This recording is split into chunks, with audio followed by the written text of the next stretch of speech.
Muy bien, hermanos. Bueno, pues vamos a pasar a la palabra, si les parece. Y el primer versículo que vamos a leer esta tarde se encuentra en Génesis capítulo 3. Les invito a que vayan ya a esa parte de la Biblia a buscar ese texto. Y bueno, se me olvidó quitar la pizarra. Este fue el estudio que estuvimos dando el domingo pasado acerca de la bendición sacerdotal. Por si alguien dice, bueno, ¿y eso qué es? Bueno, eso fue de lo que hablamos el domingo. En esta tarde, pues estamos aquí, hermanos de Uruguay, de Ecuador, de Cuba, de Colombia, de Venezuela, en fin, de diferentes lugares, ¿no?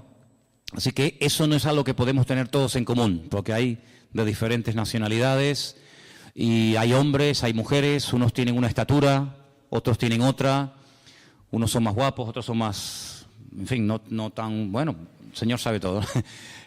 Unos tienen un tipo de sangre, otros tienen otro tipo de sangre, unos tenemos unas huellas digitales, otros tienen otras huellas. Y en eso no vamos a ponernos nunca de acuerdo, porque aunque queramos es imposible.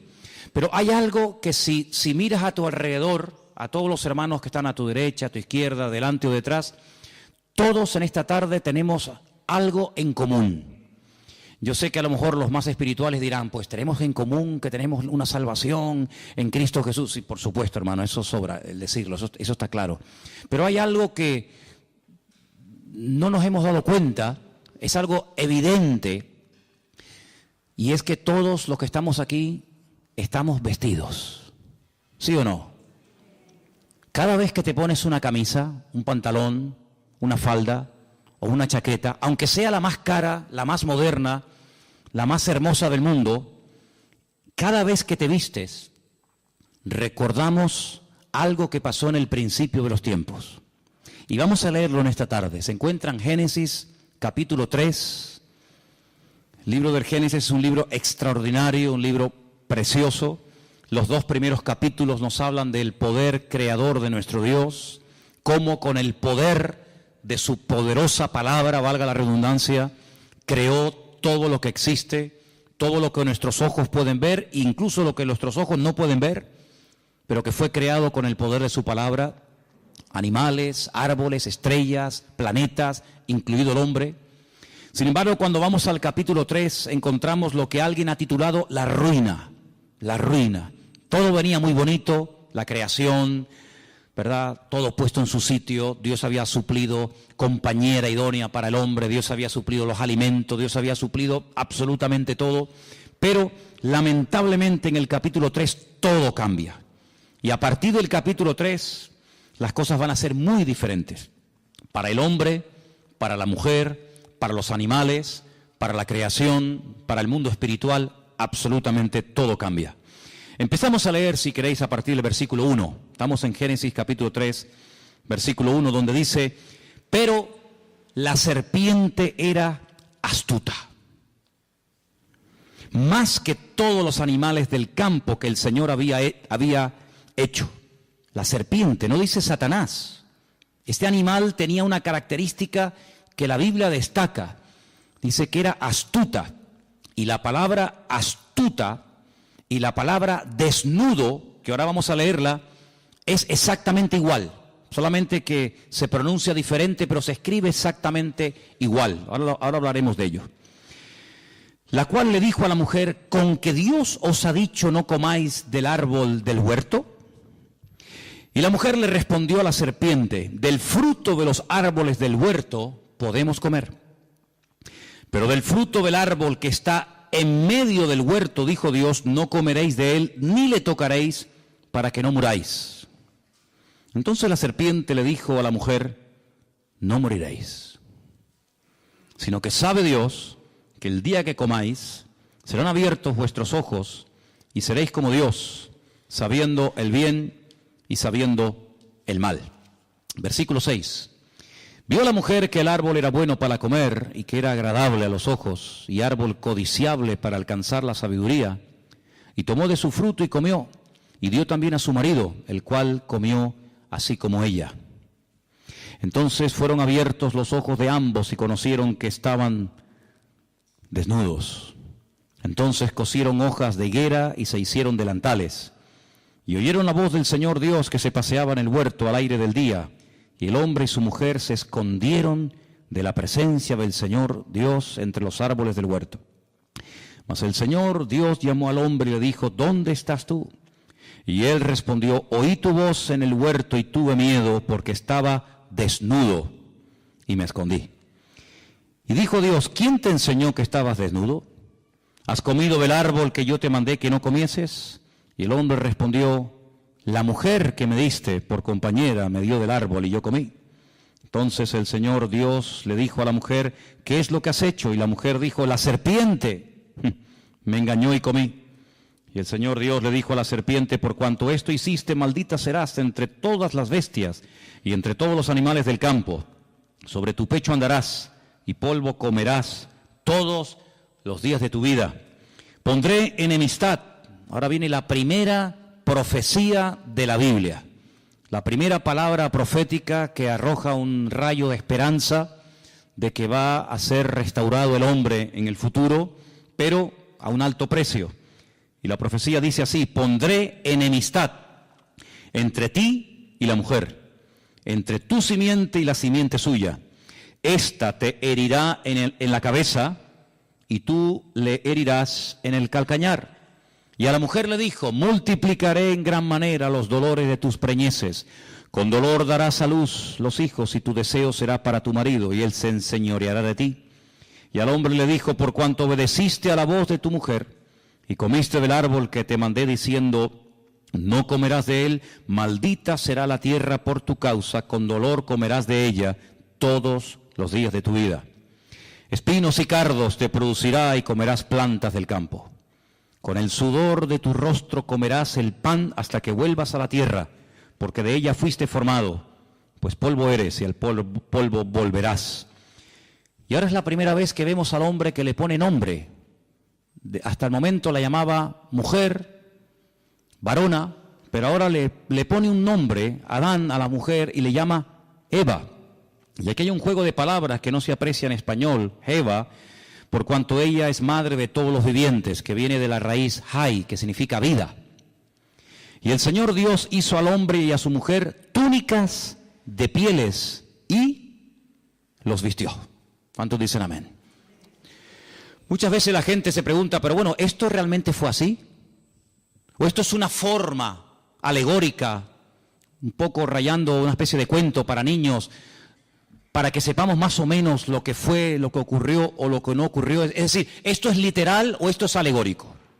¿Hubo realmente una serpiente que el diablo utilizó para hablar a través de ella? ¿Hubo realmente un árbol llamado el árbol de la vida y otro al lado llamado el árbol de la ciencia del bien y del mal? ¿Realmente el hombre y la mujer estaban desnudos en un lugar, en un paraíso, en una especie de huerto regado por 4 ríos, entre los ríos Éufrates y Tigris, que abarcaba desde Irak hasta Egipto? ¿Realmente eso existió? ¿Realmente hubo un hombre llamado Adán y Eva, y bueno, y todo esto del hombre de Cromañón, y el hombre de Java, y el hombre de Neandertal, y todo esto que es que la ciencia dice, y el tema de la evolución? ¿Todo esto es real o es una forma, repito, alegórica de contar una realidad? Bueno, de toda la vida, los creyentes, los que estudiamos la Biblia, hemos creído que el libro de Génesis es un libro que tiene una literalidad total y absoluta. Si nosotros ponemos en duda, si cuestionamos la literalidad del capítulo 3 del Génesis, por la misma regla de 3 tenemos que dudar de que el capítulo 1, el capítulo 2, el capítulo 4, el 5, así sucesivamente, también sea literal. Porque lo que no se puede hacer a la hora de estudiar un libro o un tema es utilizar 2 varas de medir. Nosotros aquí en Canarias, en España, en Europa, salvo en Inglaterra, tenemos unas medidas, ¿verdad? Metros, centímetros, kilómetros, etcétera. Pero si fuéramos a Inglaterra o a Estados Unidos o a otros países, ellos tienen otras medidas. Ellos trabajan con pulgadas, con yardas, con millas, etcétera. Nosotros trabajamos con otro tipo de medidas. Pero cuando usted va aquí a una ferretería, cuando usted va a un lugar para comprar herramientas, pues, en fin, las medidas usted las tiene que dar en las medidas que se usan aquí, no en las medidas con las que se puede trabajar en Inglaterra, en Estados Unidos o en cualquier otra parte del mundo.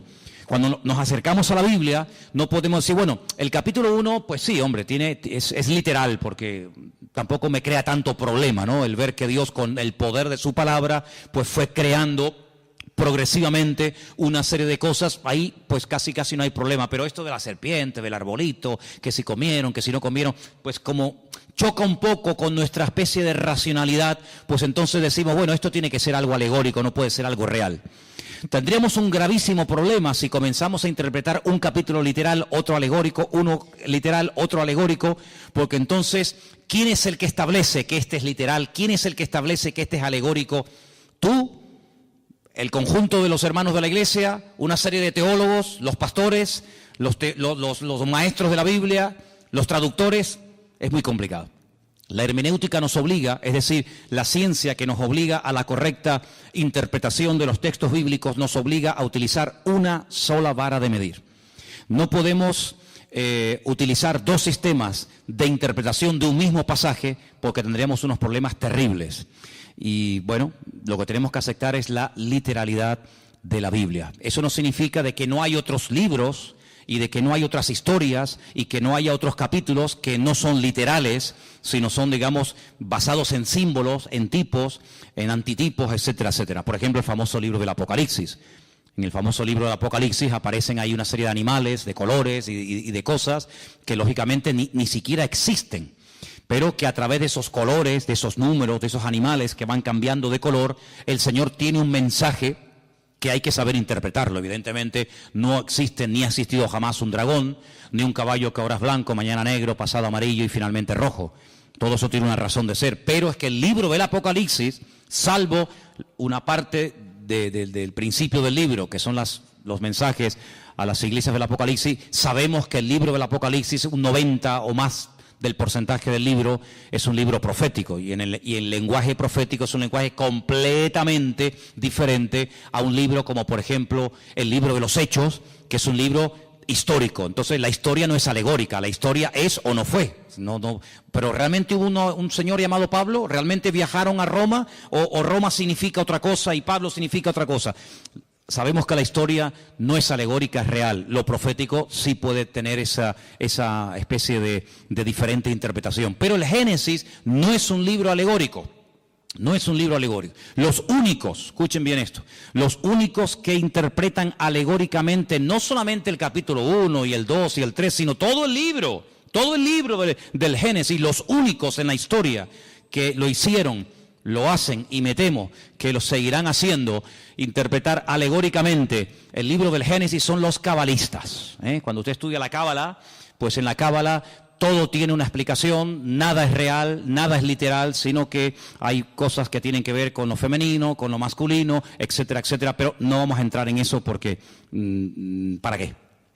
Por lo tanto, en el libro del Génesis lo que vemos es que Dios, en los 2 primeros capítulos, Él crea todo lo necesario e imprescindible para que el hombre esté cómodo y para que al hombre no le falte absolutamente de nada.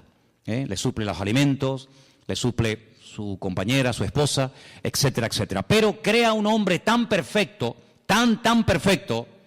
Recuerden que el hombre es una especie de representación, una especie de, no quiero utilizar la palabra clon para que no se me malinterprete, pero dice que fue creado a imagen y semejanza de Dios. Ya explicamos que Selen, Demut, que son las 2 palabras que se utilizan, no es en cuanto a aspecto físico, pero sí es en cuanto a capacidades, en cuanto a dotación. El hombre tiene unas capacidades muy similares a las de Dios. Puede elegir, puede, digamos, tomar decisiones, puede razonar, puede recibir órdenes, puede dar órdenes, etcétera, etcétera. Algo muy similar a la naturaleza y a la esencia de Dios, lógicamente con sus limitaciones, ¿verdad?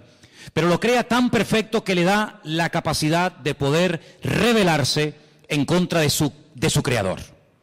¿Por qué Dios lo hizo así? Bueno, eso se lo preguntaremos en su momento al Señor. Tal vez nosotros lo hubiéramos hecho de otra manera, pero no significa que el hecho de que Dios le haya dado, que haya dotado, que haya capacitado tanto a uno como a otro, tanto al hombre como a la mujer, con la capacidad de rebelarse contra su Creador, no significa ni mucho menos que Dios se equivocó o que Dios le hizo mal. Esa era la voluntad de Dios, y la voluntad de Dios, dice Romanos 12, es santa, agradable y perfecta. Y si así no fuera, entonces sí podríamos tachar o sí podríamos cuestionar a Dios de ser más que un Dios de amor, más que un creador de robots, un creador de clones, un creador de seres incapaces de rebelarse, sino que le aman y le obedecen, porque aunque quisieran dejar de amarle o dejar de obedecerle, no pueden, porque Dios no los ha capacitado para ser rebeldes. Todo lo contrario. El hombre se rebeló, el hombre le creyó más a lo que Satanás le decía que a lo que Dios dijo. Fijaros que en ningún momento, y esto es algo interesantísimo, hermano, en ningún momento Satanás cuestiona la existencia de Dios. En ningún momento dice cosas como Dios, ¿y ese quién es? Pero si Dios no existe, en ningún momento cuestiona Satanás la existencia de Dios, sino lo que cuestiona, lo que pone en tela de juicio, no es la existencia de Dios, sino las órdenes, las limitaciones que Dios ha puesto. Que Dios te ha dicho, luego ya Dios existe, lo da por hecho. Que Dios te ha dicho que si comes, que si desobedeces la orden que Él te ha dado, morirás. No le creas, no es verdad, no morirás. Lo que pasa es que Dios no te ha dicho toda la verdad, y yo sí te la voy a decir. Fíjate qué tremendo, ¿eh? Es un atentado contra la mismísima esencia de Dios. La esencia de Dios es la verdad. La esencia de Dios es la verdad. Yo no lo voy a hacer ahora, pero si yo les trajera, que lo tengo por ahí fotocopiado, allí en el cuartito de la oración lo podéis ver, el capítulo 1 del Génesis, si comenzáramos a sumar una serie de palabras, continuamente en todo el capítulo 1 y en todo el capítulo 2, continuamente aparece, después de leer ciertas y determinadas frases o textos, la palabra verdad. Y lees y verdad. Y es como que el texto lleva la firma de Dios. Es como cuando vimos aquí, ¿os acordáis? Cuando vimos aquí la bendición sacerdotal que estudiamos el domingo, esta bendición diseñada, creada y enseñada por Dios al hombre, lleva la firma de Dios. Saber encontrarla, pero la lleva. Luego, el libro del Génesis, el relato de la creación, lleva la firma de Dios, y la firma de Dios, la esencia de Dios, es la verdad. El mismo Señor Jesucristo, la misma palabra cuando se encarna, porque esto es un milagro, este es el milagro más grande de todos.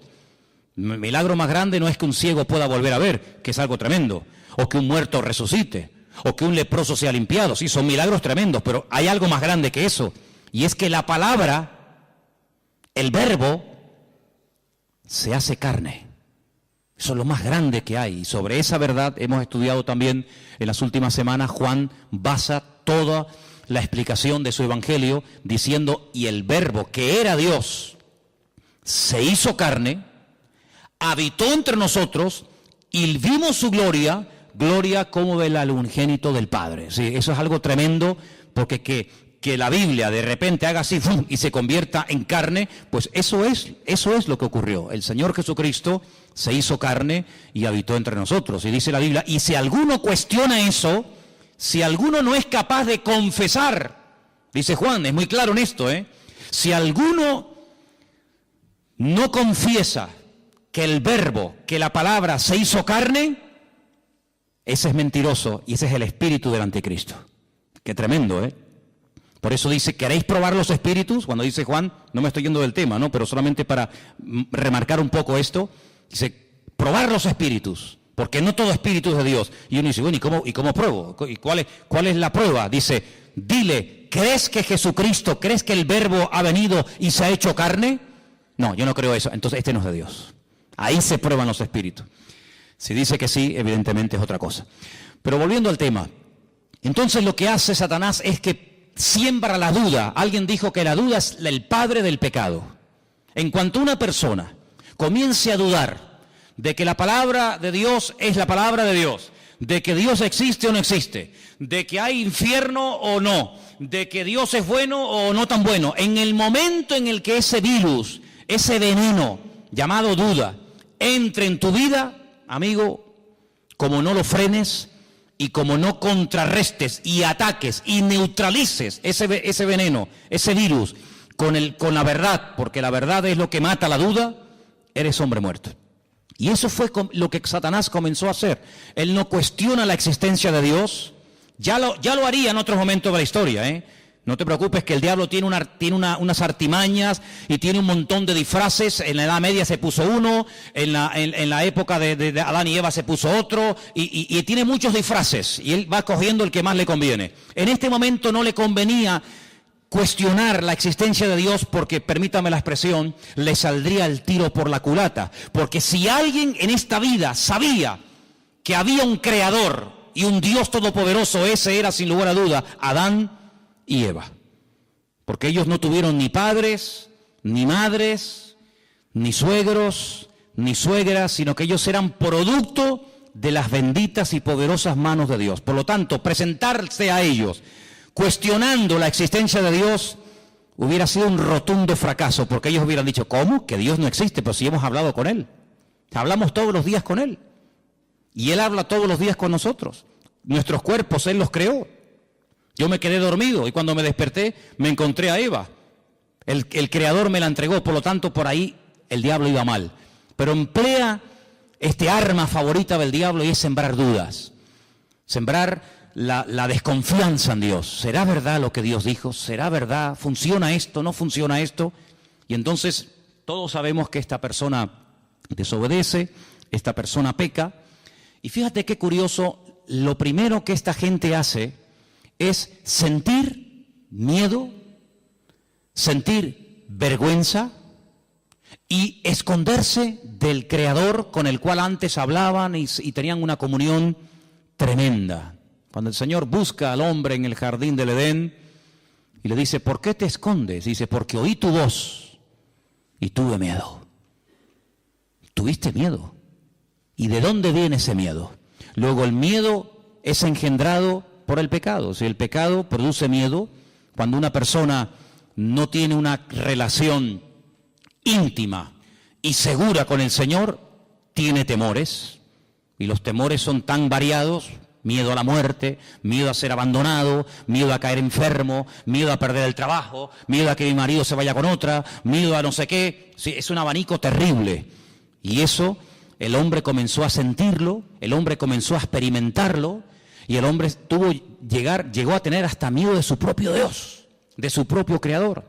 Y le dice algo tremendo, le dice, es que también me oculté de ti porque estaba desnudo. Ahora, yo les dije que en el versículo 1, en el versículo 1 de Génesis, 3:1 de Génesis, describe a la serpiente como una criatura astuta. La palabra astuta en hebreo es arum. Y la palabra desnudo en el versículo 10 es la palabra erom. Se escribe exactamente igual, las mismas letras. Claro, si les ponemos las vocales automáticamente varían. Es decir que Satanás lo que hace es que se camufla.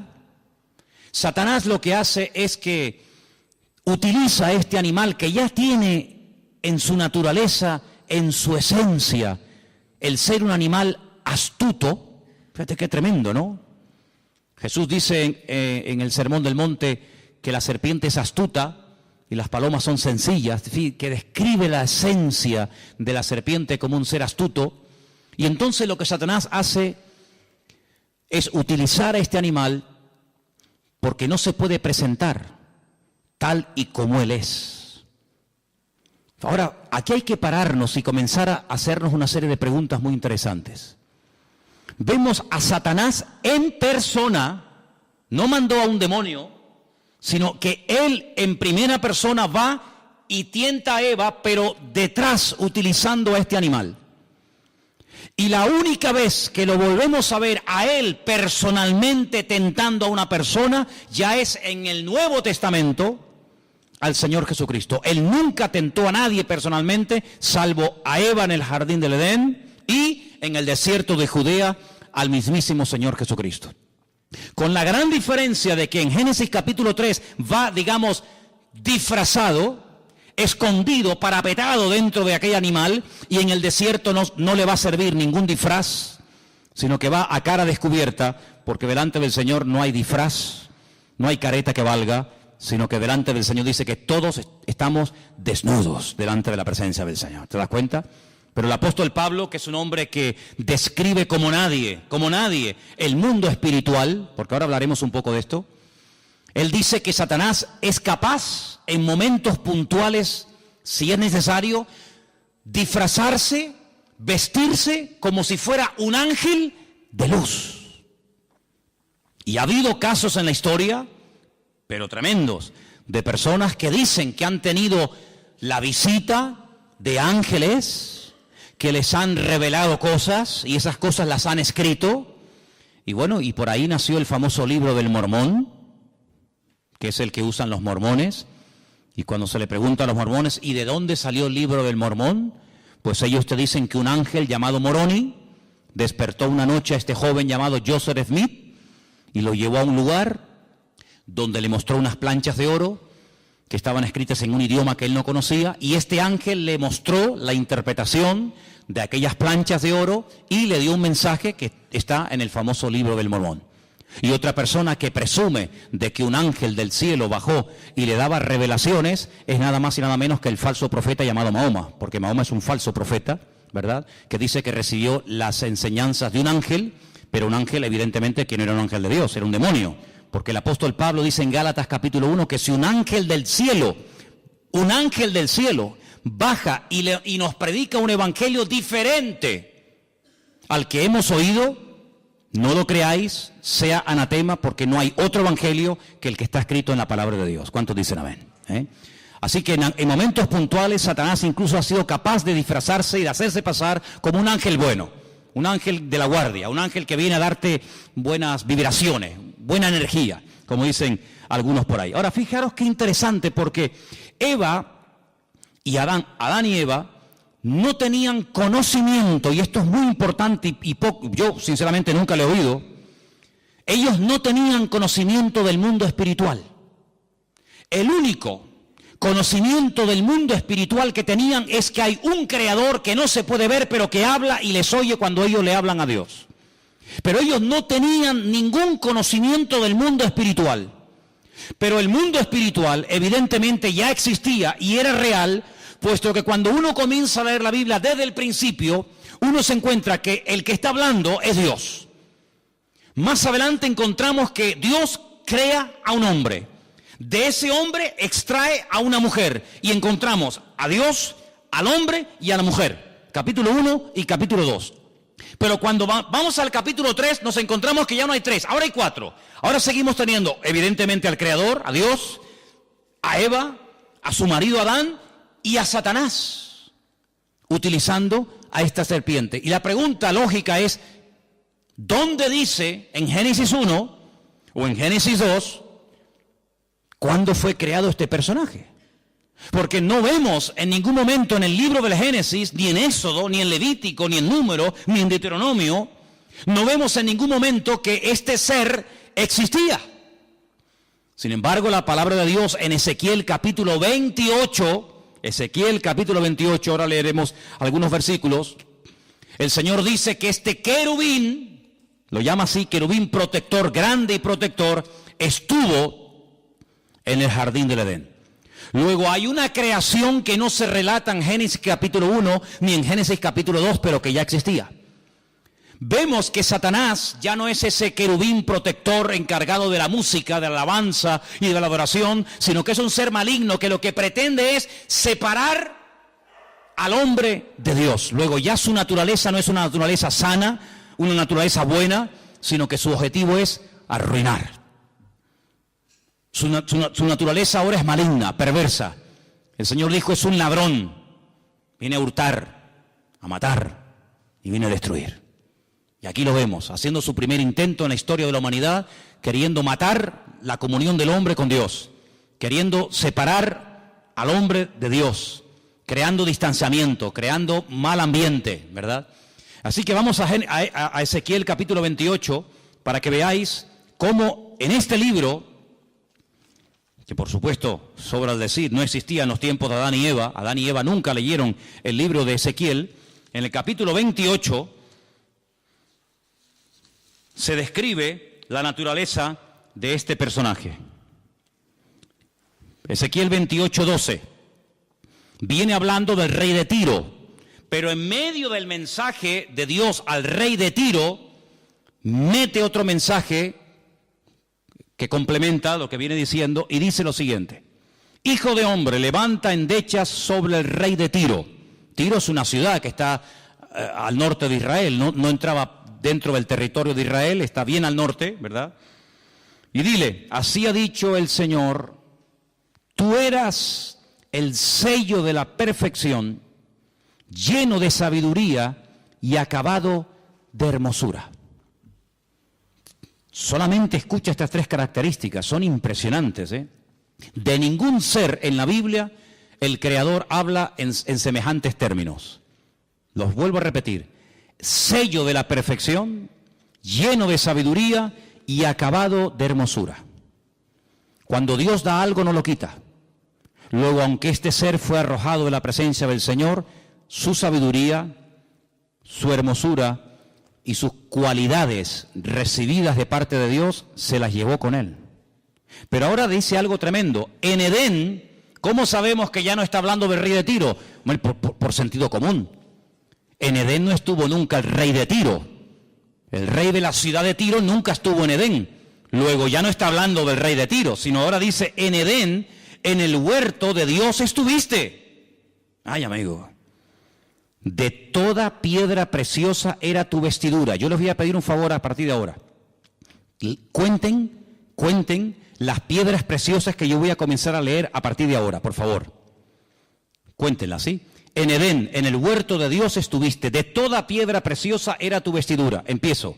De cornerina, topacio, jaspe, crisólito, berilo, iónice, zafiro, carbunclo, esmeralda. Y luego el oro es otra cosa, ¿no? No es una piedra preciosa. Los primores de tus tamboriles y flautas estuvieron preparados para ti en el día de tu creación. Luego es un ser creado, no es un ser eterno. En el día de tu creación. Ese día de la creación no fue Génesis capítulo 1, porque allí no vemos cómo el Señor creó a este personaje. Pero evidentemente hay otro momento no relatado, no narrado en Génesis capítulo 1, donde evidentemente Dios tuvo que crearlo, porque Dios dice que este personaje al cual llama en el versículo 14, querubín grande y protector, hubo un día en el que fue creado por el Señor. Lo llama querubín grande, protector. Yo te puse en el santo monte de Dios. Allí estuviste, en medio de las piedras de fuego te paseabas. Pero esto no lo encontramos en Génesis 1. En el jardín del Edén no dice que era el monte de Dios. ¿Qué te parece? Luego está describiendo otro sitio. El jardín del Edén era el sitio para el hombre. Y hay otro sitio que se está describiendo aquí, que era el sitio donde Dios estaba, donde Dios vivía y donde estaba este personaje. Y sigue diciendo la Escritura, perfecto. Perfecto también es la palabra completo. ¿Vale? La misma palabra shelem es igual para perfecto que para completo. Así que si quieren leer completo eras o perfecto eras, da igual. En todos tus caminos, desde el día, le vuelvo a repetir, que fuiste creado hasta que se halló en ti maldad. Amigo, a causa de la multitud de tus contrataciones fuiste lleno de iniquidad y pecaste. ¿Y ahora qué dice aquí? Por lo que yo te eché. ¿Quién lo echó? El Creador. Yo te eché.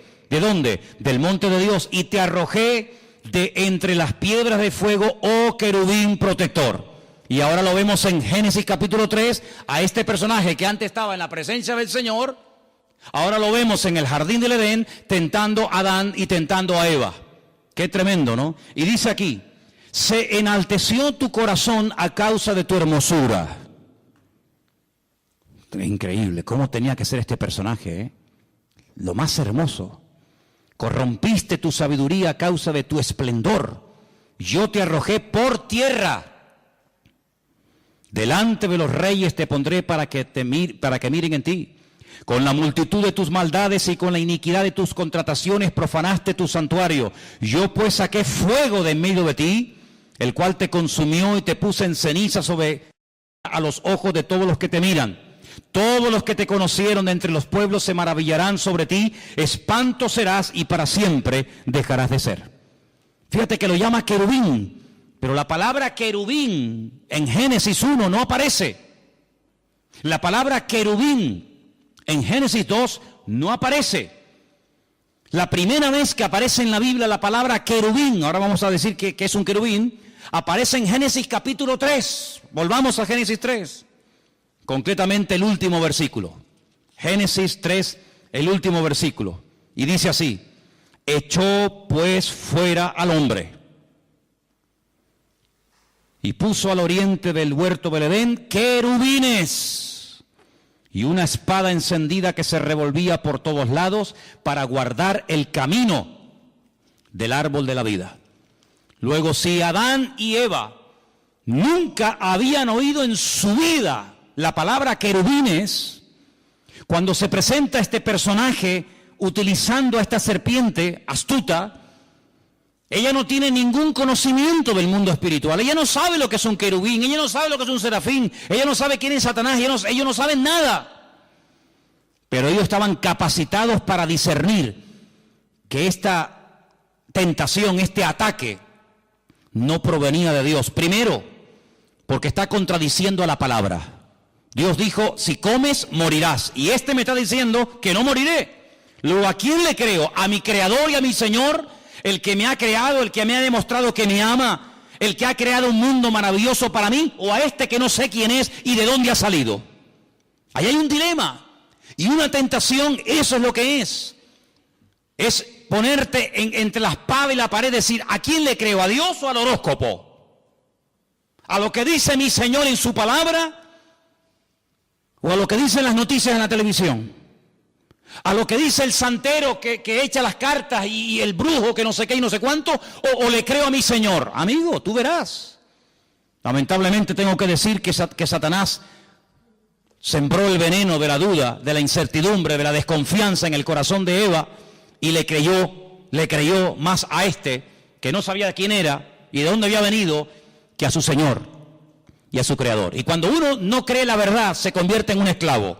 Aquí arriba tenemos un texto, son palabras de Cristo. Él dijo: conoceréis la verdad y la verdad os hará libres. ¿Cuántos dicen amén? Cuando tú prefieres creer a tus mentiras y a tus rollos y a tus excusas y a tus argumentos, quieras o no quieras, te conviertes en un esclavo. En un esclavo de tus pasiones, en un esclavo de tus mentiras, en un esclavo de lo que te han dicho o de lo que tú crees que es. Cuando tú cuestionas lo que dice la Biblia, ¿y por qué Dios dice blanco si yo veo que es gris? Bueno, lo que tú veas es una cosa y lo que Dios dice es otra. Y tú te puedes equivocar, porque dice la Biblia que el ser humano es un ser ahora, y fíjate tú, imperfecto, lleno de debilidades, lleno de imperfecciones. Pero nuestro Dios es un Dios perfecto y nunca, jamás saldrá una mentira de la boca de Dios. ¿Cuántos dicen amén? Dios es un Dios de verdad, la esencia de Dios es la verdad. Dios no puede mentir. Va en contra de su naturaleza. Hay cosas que a Dios no le afectan, la mentira. Dios no puede mentir. La tentación, a Dios no le tienta nada. Dice: si Él no es tentado por nada, ni por nadie, Él tampoco puede tentar a nadie. Así que cuando tú seas tentado, no digas que Dios te está tentando, sino que tú estás siendo tentado porque le has dado lugar a una serie de circunstancias que estás creando el caldo de cultivo propicio para caer en la red. Pero Dios no tienta a nadie. Una cosa es que Dios te pruebe y otra cosa es que Dios te esté tentando. Cuidado. La prueba es para fortalecerte, para acercarte a Él. La tentación es al revés, para separarte y para que caigas y para que cuestiones pues la existencia, el amor, la misericordia, la bondad o lo que sea de parte del Señor. Así que vemos que esta mujer, al no tener conocimiento del mundo espiritual, crea a este personaje que, repito, no sabe de dónde ha salido y que encima le lleva la contraria al Señor. Pero tú y yo no tenemos esa excusa para pecar. Porque tú y yo tenemos muchísimo conocimiento del mundo espiritual, ¿sí o no? Si tú le dices a Adán y a Eva, Satanás, dice, no sabían quién era. Pero si yo te digo a ti, el diablo, Satanás, el padre de mentira, ¿sabes quién es o no? Amigo, hay un conocimiento que tú tienes que ni Adán tenía. Y por eso dijo alguien en cierta ocasión que el terreno de Satanás es la ignorancia. Cuanto más ignorante sea, más fácil se lo pones al diablo para que te engañe. Ah, que yo no sabía, por eso caíste. Pero ahora nosotros no tenemos la excusa de decir: es que yo no sé lo que son los demonios, yo no sé quién es el diablo, yo no sé. No, sí sabemos, claro que sabemos, hombre, que sí sabemos. Mira, el mundo espiritual, quien mejor lo describe, si a alguien le interesa este tema, es sin lugar a duda el apóstol Pablo. Hay un capítulo, no lo vamos a leer ahora, pero para los que toman nota y les gusta leer después en casa, es el capítulo 6 del libro de Efesios, la carta de Pablo a los Efesios. Pablo describe allí el mundo espiritual de una forma increíble. La jerarquía del mundo espiritual, como Pablo no la describe nadie. Él dice que hay, mira, principados, potestades, gobernadores de las huestes de las tinieblas, huestes espirituales de maldad en las regiones celestes. Si te vas al libro de Ezequiel, te encuentras, por ejemplo, en Ezequiel capítulo 28, los versículos 13 y 14, te encuentras a los querubines, que en Ezequiel 1 los llama los seres vivientes. Cuando tú oigas la palabra seres vivientes, son los querubines. Qué curioso que cuando dice la Biblia que el Señor mandó a construir el tabernáculo con todo el mobiliario, ¿se acuerdan? Con la menorá, con la mesa de los panes, con el altar del incienso, el altar del sacrificio, con el arca de la alianza. Dice que dijo, encima del arca, en la tapa, quiero que construyas 2 querubines, porque son los que van a proteger la presencia del Señor. ¿Qué puso el Señor en el huerto del Edén para que no dieran marcha atrás y alargaran la mano y comieran del árbol de la vida que producía la vida eterna? Querubines, protectores. Luego los querubines tienen, entre comillas, la función de proteger, de cuidar, de rodear el trono del Señor. Digamos que serían, entre comillas, para que nos entendamos, su especie de guardaespaldas, para que nos entendamos. Los serafines, que son otros seres angelicales que están en la Biblia, quien mejor lo describe es Isaías, capítulo 6. Cuando él es llamado, dice, cuando el Señor me llamó, yo vi la gloria del Señor. Y vi serafines que tenían 6 alas, con 2 volaban, con 2 tapaban su rostro y con 2 tapaban sus pies y decían continuamente, santo, santo, santo es el Señor, toda la tierra está llena de la gloria del Señor. Entonces te das cuenta que en la Biblia hay serafines, querubines, ángeles. ¿Quién se le presentó a María cuando le dijo, escucha mujer, bendita eres tú entre todas las mujeres? A partir de ahora te llamarán bienaventurada, porque llevarás en tus entrañas, llevarás en tu vientre, nada más y nada menos que al bendito Hijo de Dios. Un arcángel. ¿Quién? Gabriel. Luego dice, hay serafines, hay querubines, hay un arcángel que se llama Gabriel. Luego te vas al libro de Daniel y te encuentras que hay otro arcángel tremendamente poderoso que se llama el arcángel Miguel, el gran príncipe, dice Daniel 12, que está de parte de los hijos de tu pueblo. Te das cuenta que describe un mundo espiritual tremendo. Es decir, no lo podemos ver con nuestros ojos, pero eso no significa de que no existan. Hay gente que dice en su ignorancia, yo si no veo no creo. Pues por esa misma regla de 3 usted no cree en Júpiter, ni en Plutón, ni en Marte, ni en montones de cosas que existen, simplemente por el argumento ridículo y absurdo de que usted no lo ve. Bueno, hay millones de cosas que nuestros ojos no ven, pero sin embargo, ¿usted ha visto alguna vez algún átomo? ¿Ha visto alguna molécula? ¿Ha visto los protones y los neutrones? ¿Ha visto alguna vez eso? No, pero existen y están aquí ahora mismo.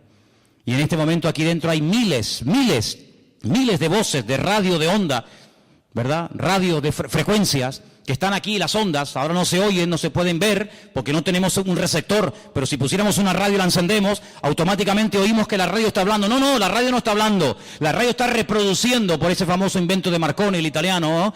Que fue capaz de captar esas ondas y ponerlas en un receptor y uno puede hablar, oír en italiano, en japonés, en árabe, en chino, en lo que sea. Una persona que está a miles de kilómetros de Tenerife, pero lo oímos hablar aquí, o ver un partido de fútbol que se está llevando a cabo en África, o sabe Dios dónde.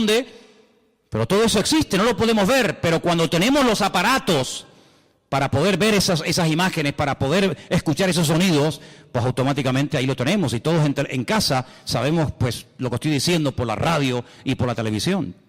Entonces, pero Adán y Eva en aquel momento, vamos a decir, entre comillas, que eran ignorantes del mundo espiritual. Ellos no sabían realmente lo que significaba todo eso, pero uno tiene que tener discernimiento, hermano. Cuando algo venga a su mente, cuando algo venga a su vida, que no está escrito en la palabra de Dios, descártelo, no lo crea, porque la palabra de Dios no se puede manipular, no hay que añadirle, no hay que ponerle. Si la palabra de Dios dice, eso no se puede hacer, no le quiere dar las vueltas, decir sí, pero no hay pero que valga. El Señor, cuando dice una cosa, lo dice para nuestro bien. Y cuando el Señor dice, el día que ustedes coman de este árbol, ustedes van a morir, aunque ustedes no entiendan el concepto morir, pues claro, Adán y Eva decían morir, ¿y eso qué es? ¿Qué es morir? ¿Tú sabes lo que es morir? No. ¿Y tú? Yo tampoco. Pero Dios dijo que si comemos, morimos. Pero es que yo no sé lo que es la muerte. Yo nunca he visto ni siquiera un perro muerto en una carretera. Yo no he enterrado a un hijo. Yo no sé lo que es el concepto muerte. Para ellos era un concepto abstracto. No lo entendían. Pero el que no lo entiendas no significa que no estemos obligados a obedecer la palabra de Dios. ¿Cuántos dicen amén? Ahora nosotros, con más motivo, no tenemos ninguna excusa. ¿Por qué? Porque sabemos lo que es. Sabemos lo que es la muerte, sabemos lo que es la tristeza, el desánimo, la depresión, la desgracia, los follones, los líos. ¿Por qué? Porque lo hemos visto en otras personas, tenemos millones de puntos de referencia, incluso en nosotros mismos, sabemos las consecuencias terribles de hacer algo malo, pero en aquellos momentos ellos no tenían eso, pero tenían algo muy importante, y es que ellos tenían que haberse dado cuenta de que este ser, que no sabían de dónde había venido, estaba contradiciendo la palabra del Señor. Porque uno de los juegos favoritos del diablo es llevarle la contraria a Dios. ¿Qué dijo Dios el día que se bautizó su hijo en el río Jordán? Este es mi hijo amado, en el cual tengo toda complacencia, en el cual deposito toda mi confianza. ¿Quién dijo eso? Dios. La voz de Dios se oyó. Se va al desierto. ¿Y quién viene a tentarlo? Este personaje terrible, Satanás, y le dice, si eres el Hijo de Dios, di a estas piedras que se conviertan en pan. Yo no tengo que convertir las piedras en pan para demostrarte a ti, o a mí, o a alguien que soy el Hijo de Dios. Yo sé que soy el Hijo de Dios. ¿Y cómo lo sé? Porque mi Dios, mi Padre, me lo acaba de decir el día que me bauticé en el río Jordán. Este es mi Hijo amado. Por lo tanto, yo le creo a mi Dios, yo le creo a mi Padre, yo creo en lo que Él me ha dicho. Y si nosotros tenemos esa fe y estamos agarrados a la palabra, cuando viene una mentira, cuando viene una herejía, cuando viene un mal pensamiento, cuando viene algo que contradice a la palabra, automáticamente, hermano, aunque no sepamos lo que puede pasar, aunque no entendamos todo, decimos no, esto no es de Dios. ¿Por qué? Porque va en contra de la palabra del Señor.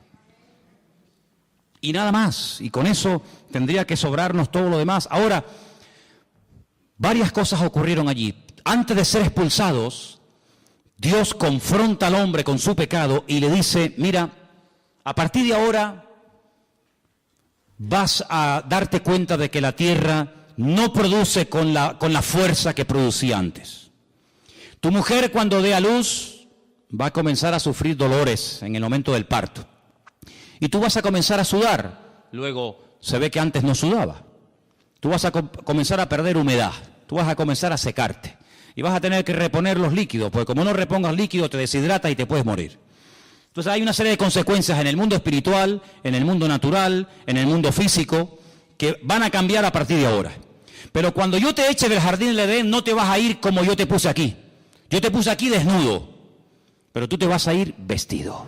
Porque hemos leído esta noche, en el capítulo 3, versículo 21, que el Señor los cubrió con pieles de animales y los vistió.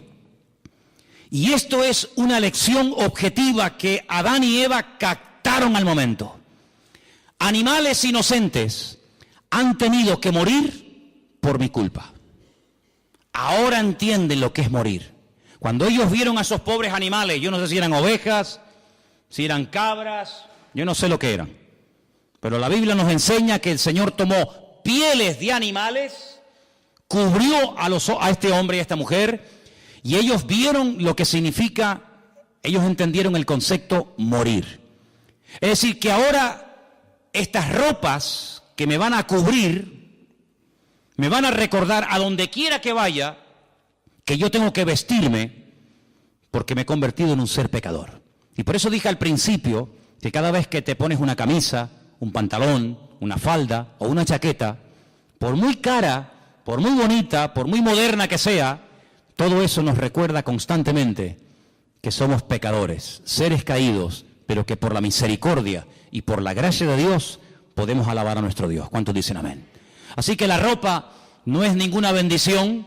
Hay gente que se mata por tener la ropa de última moda y por tener marcas de no sé qué, y hay todo un negocio, hay todo un consumismo alrededor de esta historia de la moda, ¿verdad? Pero no se olviden de que todo eso viene como consecuencia del pecado. Y no solamente han tenido que morir animales inocentes para poder vestirlos a ustedes, sino que a partir de ahora la relación entre ustedes y yo va a ser diferente. Antes no había intermediario. El Señor venía, hablaba con ellos, ellos hablaban con el Señor, no había ningún problema. A partir de ahora no. A partir de ahora, cada vez que ustedes quieran acercarse a mí y quieran tener comunión conmigo, tienen que acercarse con sacrificios de animales. Y uno dice, ¿y por qué sacrificios de animales? Amigo, porque cuando el Señor les vistió a ustedes, animales inocentes tuvieron que morir para cubrir vuestra desnudez. Sangre de animales inocentes se tuvo que derramar para cubrirles a ustedes, y cada vez que ustedes quieran acercarse delante de Dios y sacrifiquen un animal sobre un altar de piedra, ustedes tienen que recordar que todo esto es la consecuencia de la desobediencia y del pecado de vuestros antepasados o de ustedes mismos. Ahora podemos entender el grado de desfachatez y de poca vergüenza que tuvo uno de los hijos de este primer matrimonio, cuando dice que los dos hermanos, Caín y Abel, fueron un día a la presencia del Señor. Ellos sabían que las ropas que llevaban les recordaban que eran pecadores, que papá y mamá vivieron un tiempo desnudo en un lugar maravilloso llamado el Gan Edén, pero que ahora tenemos que ir vestidos porque fuimos pecadores y desobedecimos al Señor, y tenemos que presentarnos delante de Dios con animales para recordar nuestra naturaleza pecaminosa. Y entonces llega uno de los hermanos y dice que llevó al Señor una ofrenda, pero no de animales, sino del producto de la tierra: peras, sandías, melones, papaya, pepinos, lechugas, y la pone sobre el altar. Y al lado está su hermano Abel presentando un sacrificio, y dice literalmente la Escritura que el Señor miró con buen agrado la ofrenda de Abel, pero no le agradó de la ofrenda de Caín. Y ahora uno dice, fíjate qué tremendo, ellos sabían, los dos hermanos, del mismo padre, de la misma madre, recibiendo la misma enseñanza, pero uno va delante de Dios como Dios manda, como Dios establece, como Dios dice, el otro como a mí me da la gana. Y aquí vemos una imagen de España, aquí vemos una fotografía, aquí vemos una realidad de nuestra sociedad. Por una parte, la gente que dice, ¿qué ha dicho el Señor? Que no vaya por ese camino, que no haga esto y aquello. Pues gloria a Dios, yo lo hago y punto. Pero vemos una gran masa que dice, Dios que ha dicho que tenemos que vestirnos, pues ahora nos vamos a poner todos desnudos. Es un acto de provocación contra Dios. Y si tenemos que hacer anuncios o programas de televisión donde la moda es ponernos desnudos, pues lo hacemos para llevarle la contraria a Dios. Y si Dios dice que hay que amar, nosotros odiamos. Y si Dios dice al Señor tu Dios adorarás y a Él solo servirás, nosotros nos vamos a crear millones y millones de dioses y de estatuas, y los vamos a adorar cuando nos dé la gana, y vamos a sacarlos cuando nos dé la gana, y cuando no nos dé la gana los dejamos metidos en los templos. Y esa es la imagen de Caín y de Abel. Pero fíjate qué misericordioso es el Señor, que a Abel no le dice ni media palabra. No le dice, muy bien, Abel, muy bien, hijo, muy bien. Veo que eres un chico obediente, lo que te han enseñado tus padres lo estás poniendo por obra, siga así, hijo, muy bien. Nada. ¿A quién le habló el Señor? A Caín. Dice, Caín, si hicieras lo bueno, si fueras por el buen camino, ¿no te bendeciría yo? ¿Por qué estás con esa cara de amargado? ¿Por qué estás con el semblante decaído? ¿Por qué miras con malos ojos a tu hermano? Si hicieras lo bueno, ¿no te bendeciría yo también a ti? Caín podía haber dicho, gracias Señor, perdóname. De sabios es rectificar, ¿sí o no? Nada. Le dice a su hermano, vamos a dar un paseíto por el campo. ¿Te apetece? Venga, vamos. Y se lo lleva a dar un paseo al campo. Mentira. Premeditación y alevosía.